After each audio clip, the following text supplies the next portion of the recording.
Here's a challenge. Suppose the only thing we know about a line is 2 points it passes through.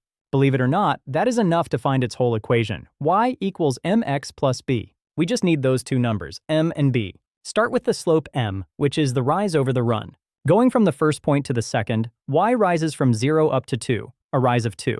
And x runs from -2 across to 2, a run of 4. So the slope is 2 over 4, which simplifies to 1/2. Now we know the slope, so the line is y equals 1/2 x plus b. Only b is left to find.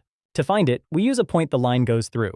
Plug in the second point, x equals 2 and y equals 2. 1/2 times 2 is 1, so 2 equals 1 plus b. Subtract 1 from both sides, and b equals 1. And there is our answer. The line is y equals 1/2 x plus 1. Let's see it. A single straight line, passing right through both points we started with. Let's build it straight from y equals mx plus b. Both points lie on the line, and so does any general point, so all three satisfy the equation. Subtract the 2-point equations and watch the b's cancel. Factor out m and divide. The slope is m equals y2 minus y1 over x2 minus x1. Now take a general point with the first point and subtract the same way.